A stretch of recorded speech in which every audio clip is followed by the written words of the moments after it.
I don't like to post anything political, but on this project, I'm really feeling the burn. Hello and welcome to another episode of The Naked Turner. Today I'm going to be just showing a chunk of wood that I don't even know what it is, but it's been in my backyard. I salvaged it from some wood that had been cut down and laid alongside the road. I'm not sure exactly what it is, like I said, but I'll see if I can identify it once I cut it open. The other thing is, the last turning that I did, which was the sort of like a lace wood, but called silky or silver oak from Australia, I did end up getting a contact dermatitis from it on my forearms here. Can't see much of it on that one. You might be able to see a little on this one. This is just a burn from welding, but I had some contact dermatitis on my forearm in here on both sides, mainly on this arm, which is the one I put the sleeve over, and I still ended up getting some dermatitis, which is kind of like a poison oak reaction.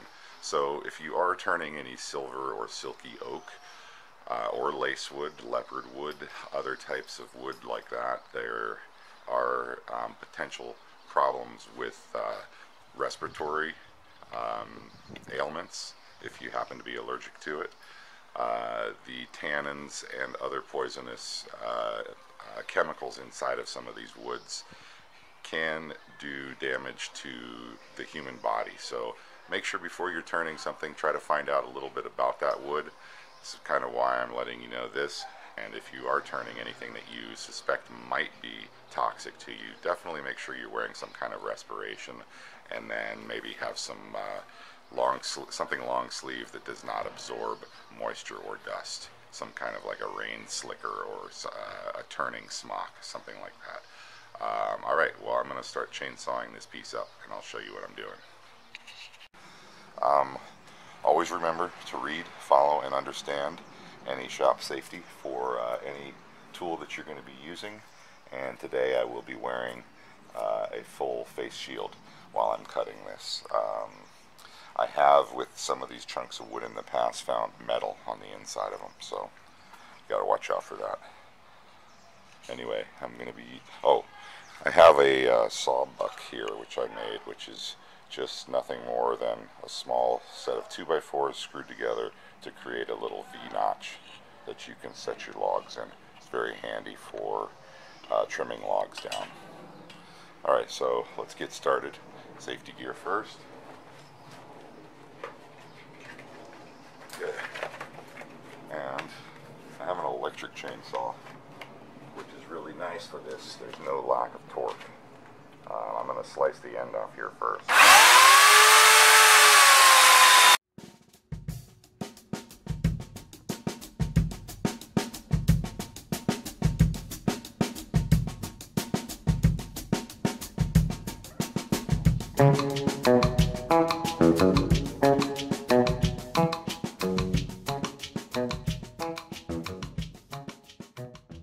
Alright, so I just sent this through my bandsaw circle cutting jig.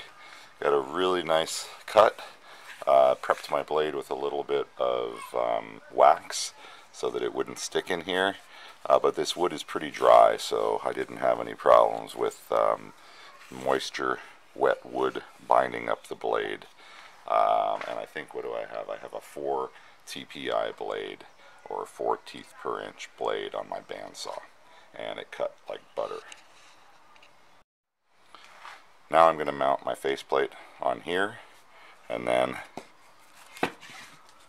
take and turn. Let's see, am I going to do it like that? Maybe I will mount my faceplate here. No, I'm going to mount my faceplate and then get rid of most of this material here. I'm not going to try to do a live edge with this because it's just too funky. The bark is peeling off too easily, so all this bark is just going to come right off. Alright, anyway, there you have it. We'll get started turning this piece.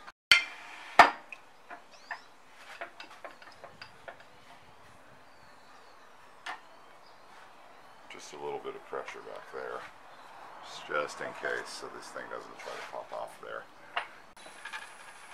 And I'm going to run it right around there, which is 730 RPM.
so all that's going to go away.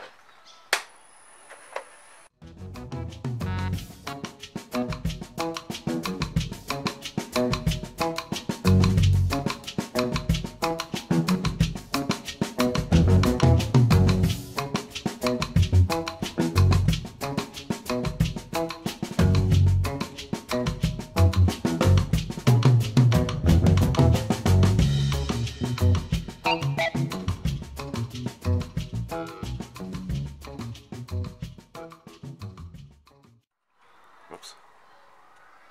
Alright, so I have a tenon that I've just created here so that I can now grab this with my scrolling jaw chuck, flip it around, and start hollowing out the inside once I'm done doing a little bit of sanding and stuff here. Alright, I'm going to put a little sanding sealer on here, and I may do some blackening on this. It just looks kind of bland.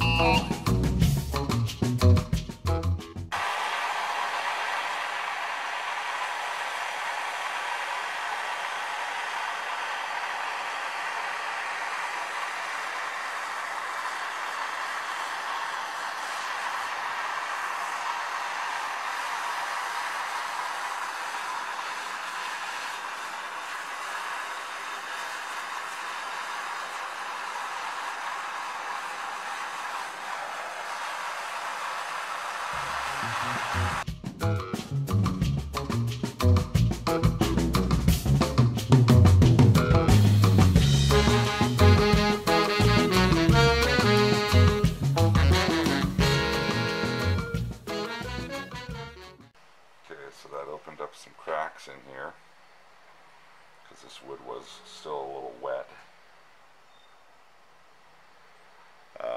which I will probably have to now seal up with some coffee grinds and some CA probably.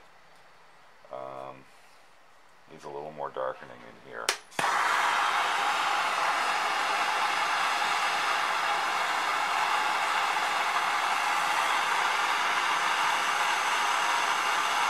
Alright, so I have this piece burned real well here. Now what I'm going to do is I'm going to fill these cracks with some used coffee grinds. And what I did was took some coffee grinds from this morning and dumped them out, heated them up in the microwave so that so I could dry them out. And now I just spread them out here on this piece of sandpaper in the sun, and they're almost all the way dry. They got a little ways to go and then they'll be totally dry. So once these are totally dry, I will be applying some CA into these cracks with coffee grinds. We'll give it a try, see what happens.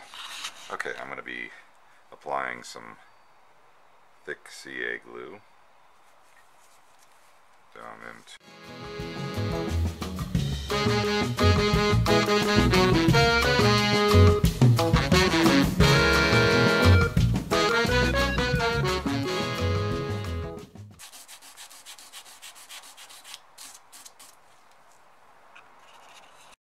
time for I have it coated and some of it filled in with some coffee grinds, and now I'm going to do a little sanding.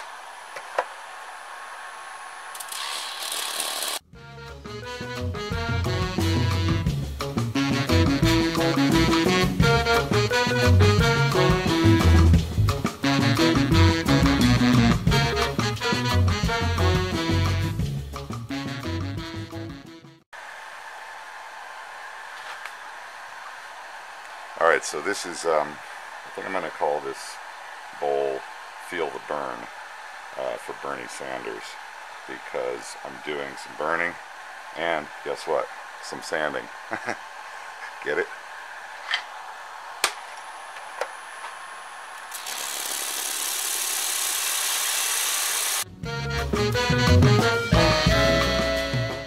Okay, I just wanted to update you here a little bit. I just sanded it down to 220 to start out with, and then I took and put a little bit of walnut oil on it.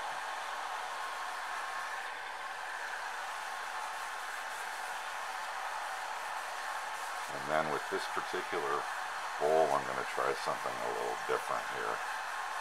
I'm outside with really good ventilation, and I just want to put a little bit more of this on.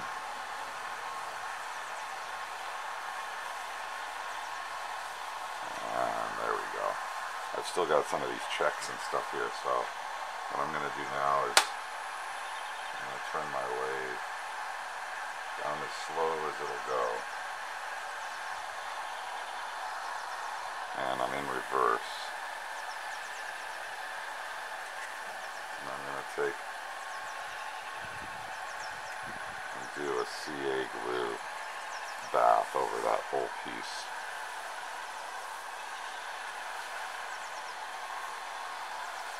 Okay.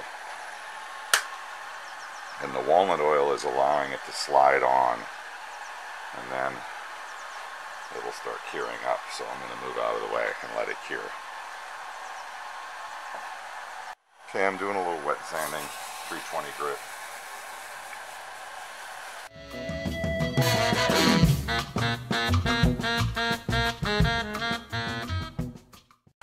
Everything's mounted up, tightened down. Looks like I'm at a good height to get into the center there. Starting out slow.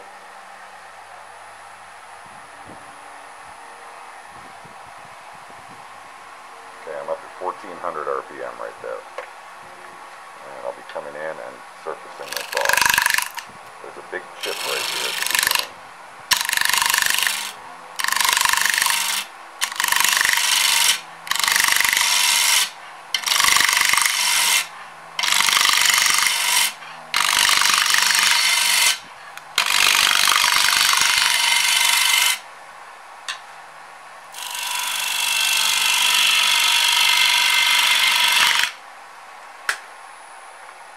I want to get a good look at exactly where I'm going to be going down to. So I need to get rid of all of this fat lip that I have here.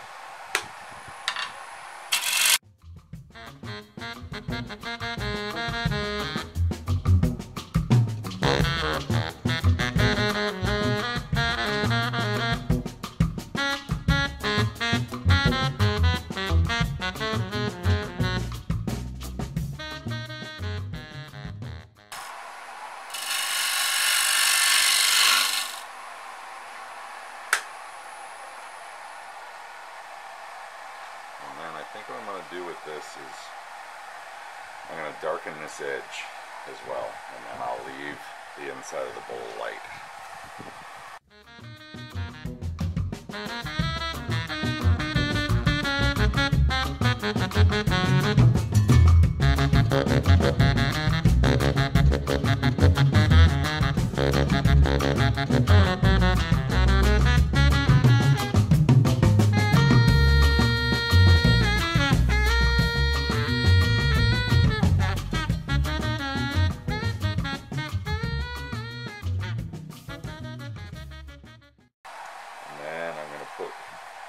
Finish on it, maybe a little bit of CA because I feel some little cracks in there, so I'll wipe some CA into that. I still have this one funny spot here. You know what, I'm going to resurface that and reburn it.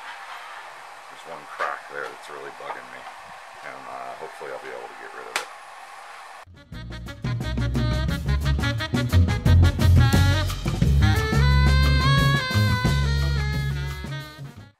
Okay, I've got the face of this burned now and sanded down, and I'm going to be taking and applying some CA glue to it. So let me put some CA glue on here.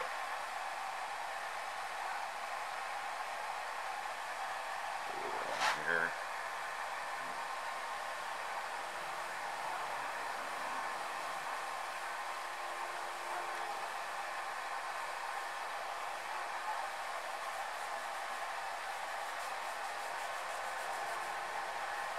That's because I have all these cracks right here around this edge.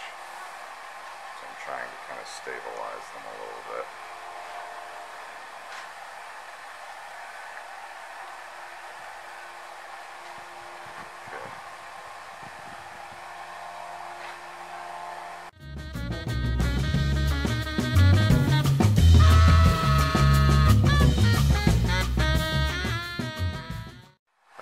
I've got this sanded off. The face that I burned sanded down feels really nice now, and I'm going to come back in and start removing more material.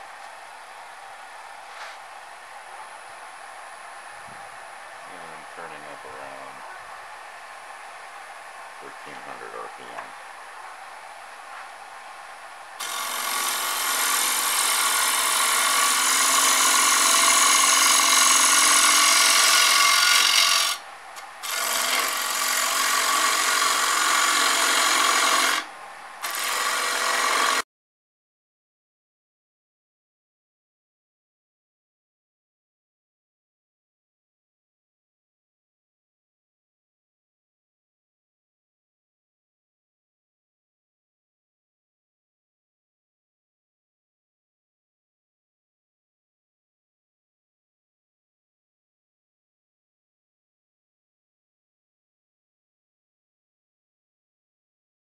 Alright, I'm standing here on the back side of the lathe now, with the workpiece spinning in the regular forward direction. But this way I can come in here and get a better view. Plus I just sharpened up my tool.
Okay, I've got this piece sanded now up to 320, or sorry, no, 400, and it feels real good, super smooth. So I'm going to leave that alone at this point and then just do a little bit more, maybe wet sanding down in here.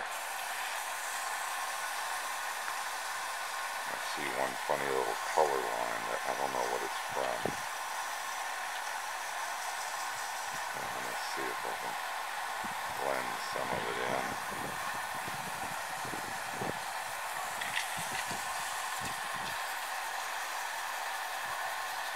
Alright, I don't want to bore you with this. I'll show you some pictures of the finished product. Alright, this piece is now ready to take off and turn away the spigot on the bottom. I've got it flipped around now. What I've done is I have my scrolling jaw chuck on, and then I have a piece of this padding between the jaws and the bowl, and then I'm just bringing this up as a pressure fit here. And what I'll do is turn some of this bowl base down. I want to remove some of the thickness down here, maybe take off 1/4 of an inch and widen the foot a little bit, and then sculpt it, leaving a little piece there that I will come back and get rid of later.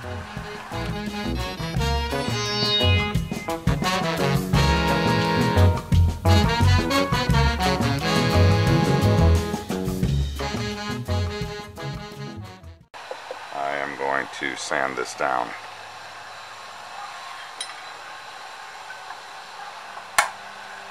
And I won't bore you with that.